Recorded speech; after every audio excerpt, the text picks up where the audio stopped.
por encima de la lluvia, por encima del cordonazo o mamonazo de San Francisco. Ocurre que vamos a trabajar, cualquiera sea el quórum, como siempre decimos, porque el tiempo es muy corto en este semestre. Apenas trabajamos esto que se llama octubre, noviembre y diciembre, si acaso 1 o 2 lunes. Y trabajamos hoy en lo fundamental, a pesar de todas las dificultades, porque este es el día en el cual se forjó, se fundó, se estableció esta cátedra hace exactamente 30 años. En el día de hoy, pues, comenzamos la festividad de los 30 años, una festividad que nos llevará hasta el mes de diciembre, cuando haremos el acto central de los 30 años, y aspiramos a que ya ese día no sea de la cantidad y capacidad de lluvia de este 7 de agosto, de octubre, el 7 de octubre. Para hoy está prevista la sesión dividida en dos partes. Una, el trabajo que es continuar el curso de Venezuela, Historia de Venezuela 1983-2013, la 9ª sesión dedicada a la política e ideología en Venezuela 1928-2013, de Pío Tamayo y Rómulo Betancourt a Nicolás Maduro y Enrique Capriles Radonsky. Esa es la actividad que nos proponemos en el día de hoy.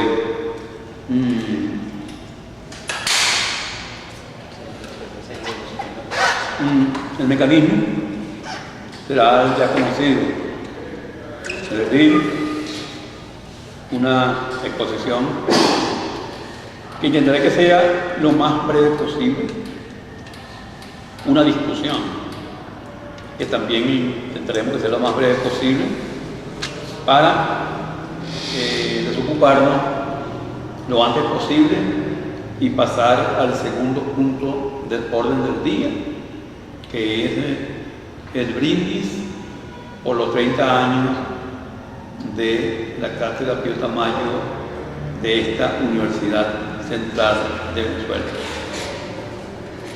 Bien, la primera cuestión: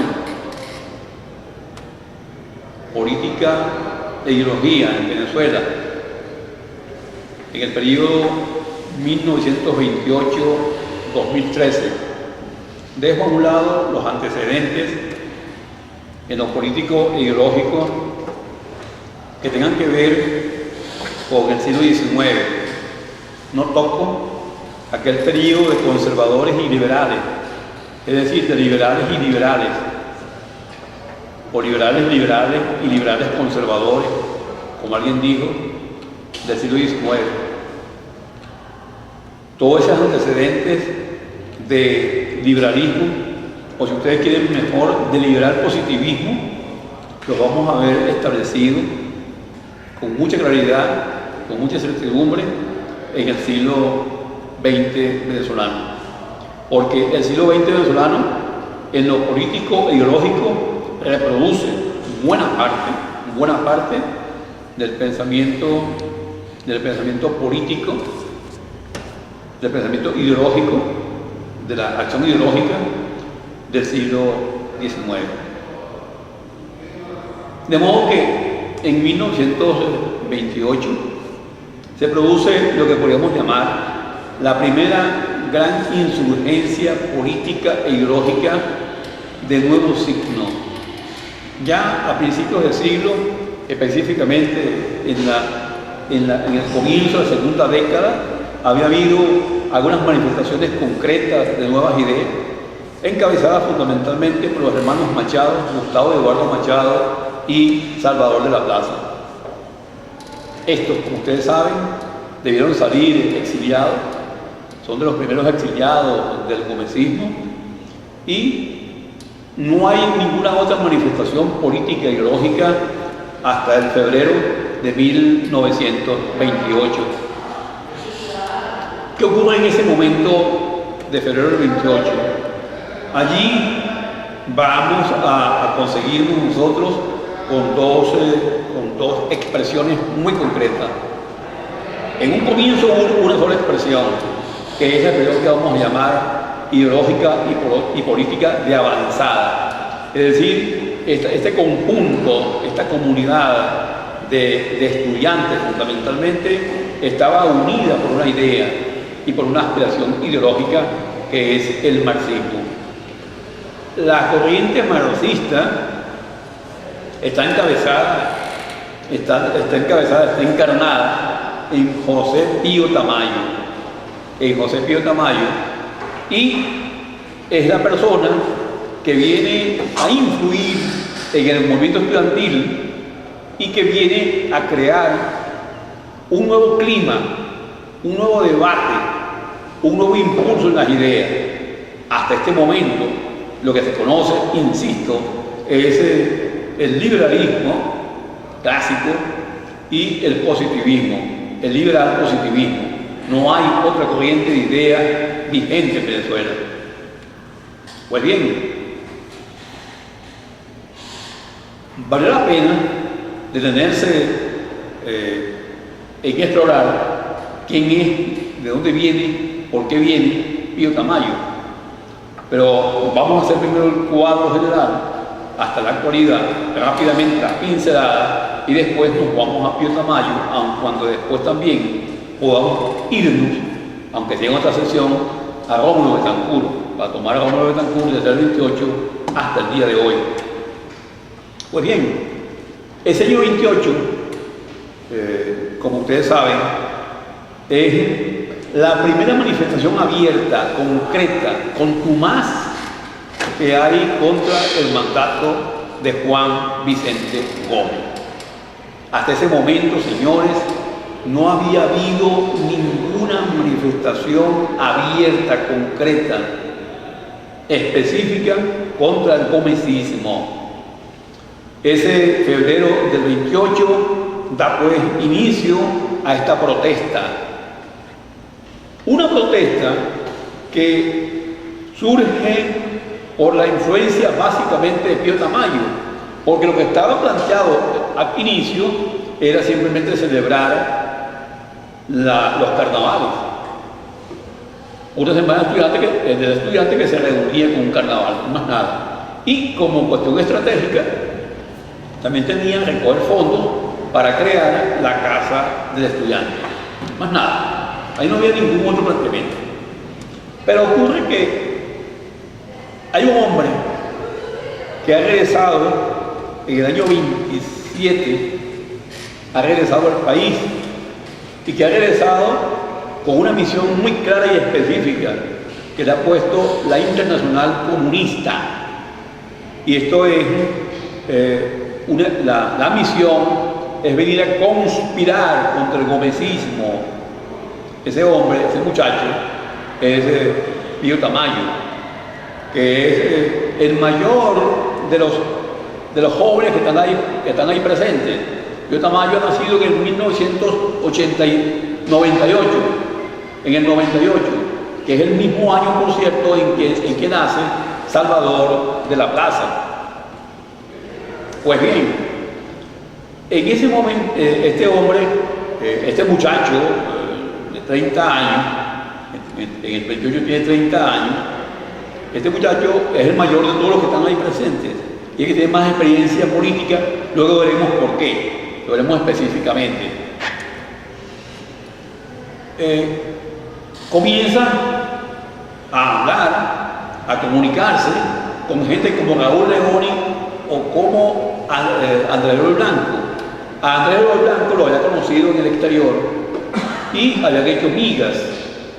Y Andrés Eloy mismo es quien le dice para que él, Pío Tamayo, participe en la Semana del Estudiante.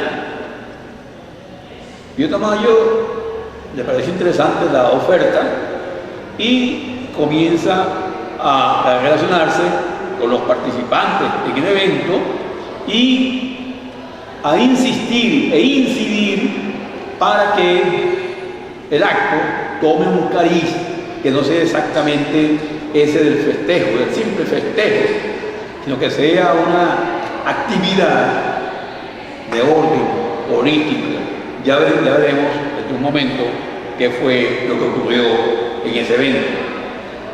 El hecho es que a partir de ese momento se establece un camino de lucha contra el gomecismo, y ese camino de lucha tiene que ver con una nueva forma de hacer política, una nueva forma de hacer política, que esta es una política poniendo como agente fundamental de acción el pueblo, el colectivo. Y esta es una petición, este es un impulso de Pío Tamayo. Pues bien, allí materialmente el conjunto de estudiantes aceptó la propuesta de Pío Tamayo, una propuesta que se basa fundamentalmente en nuevos postulados que va a inscribir concretamente en su discurso el día 13 de febrero, que es la coronación de la reina de los estudiantes, la reina Beatriz, en el municipal. Allí él va a hacer una exposición a través de un poema, homenaje y demanda del indio, y con esa exposición va a plasmar la interpretación de la historia de Venezuela, el momento en el cual estaba y la forma de lucha que habría de emprenderse. Pues bien, hay quien ha establecido, digamos así, una nueva escuela de pensamiento en lo político, en lo ideológico. Y esa nueva escuela, aceptada materialmente por todos los actores, comienza a desarrollarse, y con ello una nueva oposición, una nueva o verdadera oposición al régimen gomecista. Luego veremos que esta es una oposición que inclusive se mezcla o se reúne con militares, y que la manifestación del 28 de febrero del 28 no se queda allí, sino que está encadenada con lo que va a ocurrir en el abril del mismo 28, que es el levantamiento del cuartel San Carlos, que es un intento de golpe en el cual se llega a señalar que estaría implicado López Contreras. Un intento de golpe dirigido, entre otros, por el teniente Barrios, que luego va a ser compañero de luchas o de cárcel de Pío Tamayo en el castillo llamado Libertador de Puerto Cabello. Pues bien, lo que quiero significar es que ahí nace una corriente político-ideológica. Esa corriente político-ideológica que nace en el 28,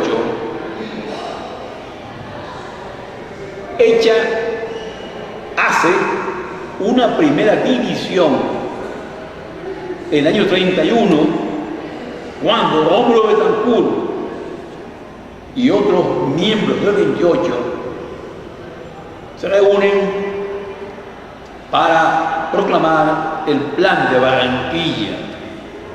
El Plan de Barranquilla, que ustedes conocen, va a tener, esboza los postulados del marxismo, más todavía se puede decir del marxismo-leninismo, es decir, interpretando la historia a partir de la lucha de clases,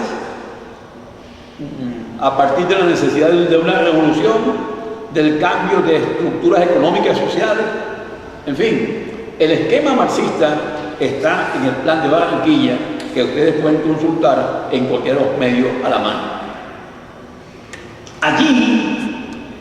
Sin embargo, se produce una separación, y la separación que se produce es entre lo que siguió siendo el planteamiento pío-tamayista y lo que es el planteamiento Rómulo Betancourt y demás compañeros suyos, que es la aparición, la puesta en práctica del pensamiento socialdemócrata, es decir, los bolcheviques blancos.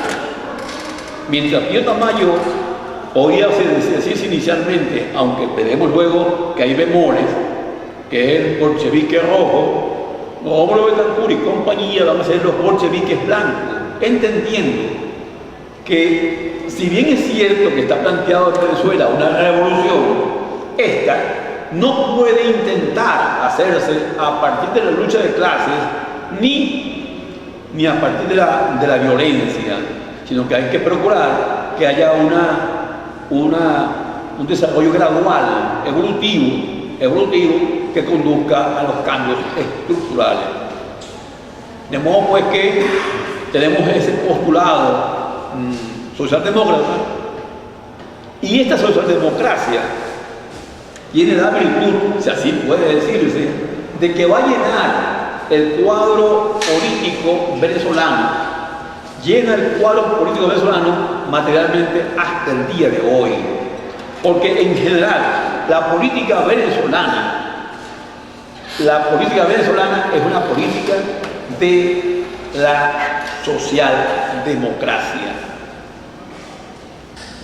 La política venezolana está unida tanto a la socialdemocracia como al liberal positivismo, que en el fondo se conjugan y se dan la mano.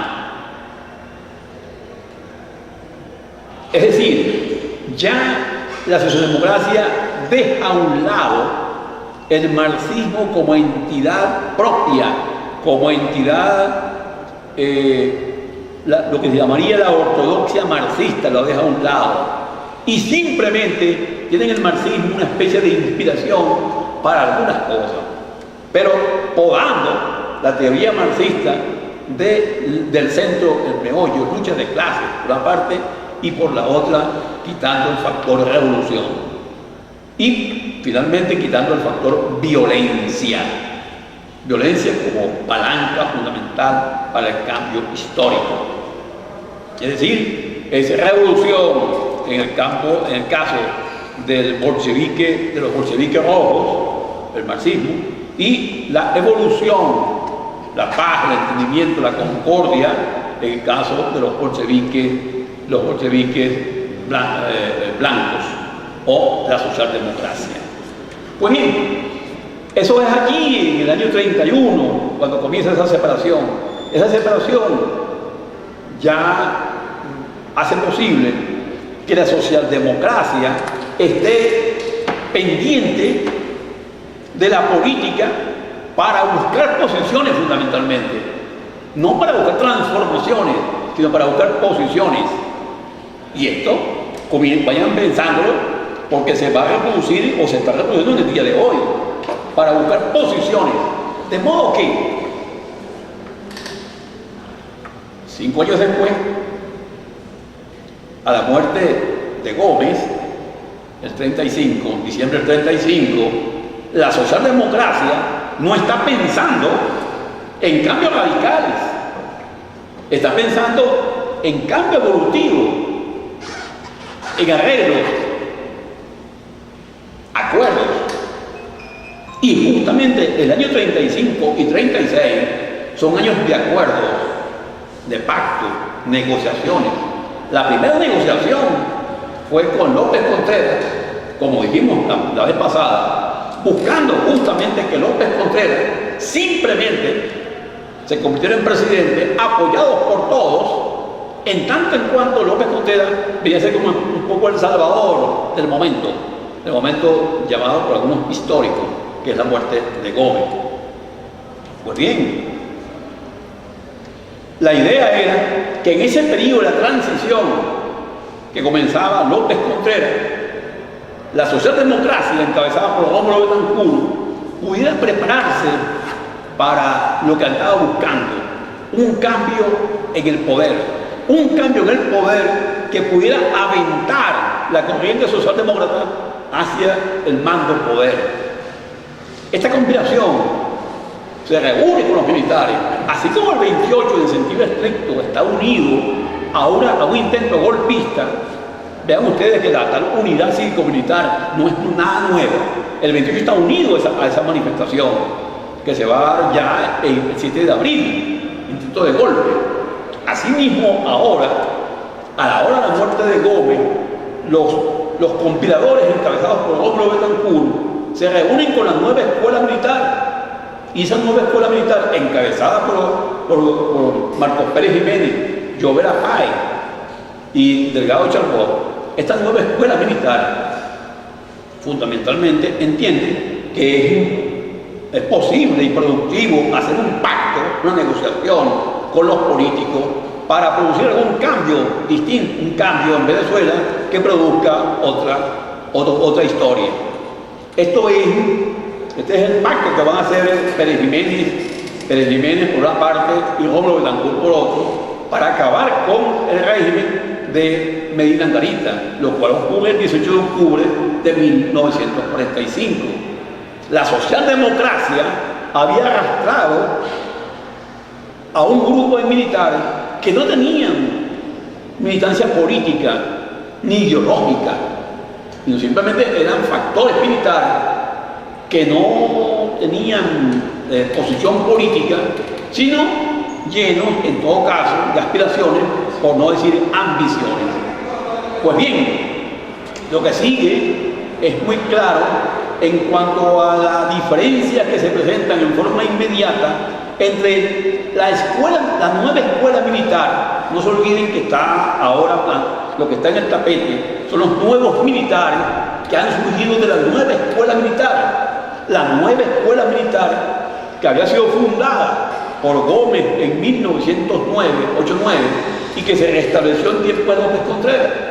Pues bien, esta escuela militar está produciendo sus primeros oficiales, y esos primeros oficiales que producen se van a unir con los socialdemócratas del pacto de Barranquilla, del plan de Barranquilla de 1931. Pues bien, esos militares actúan conjuntamente con los adecos en el 45, y el día siguiente del golpe, el 19 de octubre,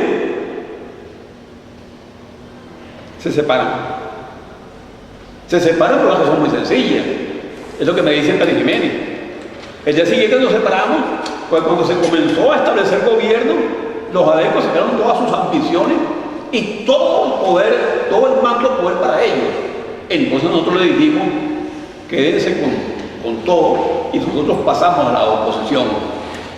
Desde ese momento, simplemente, los militares, encabezados por Pérez Jiménez, están en la oposición. Conspiración. La oposición que significaba conspiración. Una conspiración que va a desplegarse a lo largo del trienio. Es decir, eso significa que desde el 19 de octubre del 45 hasta el 24 de noviembre del 48 está planteado lo que se llama la conspiración cívico-militar o militar-cívico, porque el golpe del 48 es más militar que cívico. Por cierto, recuerden aquello del golpe completo y totalmente anunciado. Pues bien, allí cae la socialdemocracia de Acción Democrática y COPEI. De Acción Democrática, no estaba COPEI todavía metido en esa contienda, aun cuando Caldera había tenido una participación en ese periodo, en el 46 exactamente. Pues bien, en el 48 al 58 tenemos un periodo que a veces se hace difícil calificar en el plano ideológico y político. Es un periodo militar en el cual participa la política liberal positivista y socialdemócrata. No hay otra manera de entenderlo. Por supuesto que es un régimen militar. Es el mismo militarismo tradicional venezolano. Pues bien, ese periodo, maltratado por muchos, porque esta es una dictadura que hay que verla con algún cuidado, en el sentido de que no es la dictadura de Gómez, a lo mejor está más inspirada en la dictadura de Guzmán Blanco que la de Gómez. Esta dictadura, llamada o calificada como nuevo ideal nacional, esta dictadura perejimenista,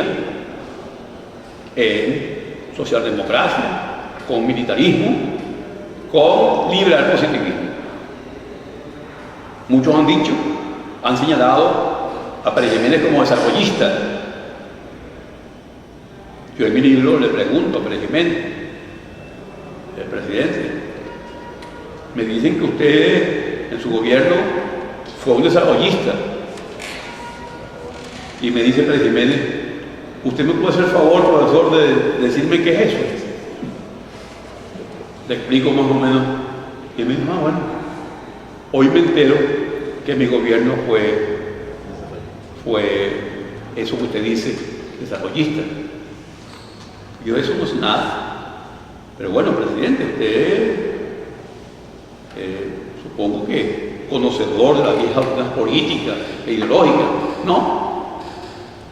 Pero usted no ha leído a los clásicos, Montesquieu, Rousseau. No.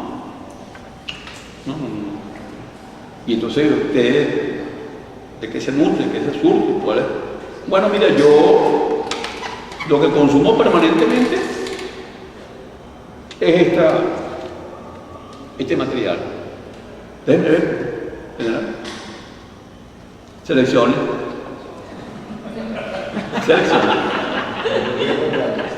Y le digo, general, ¿esa preferencia?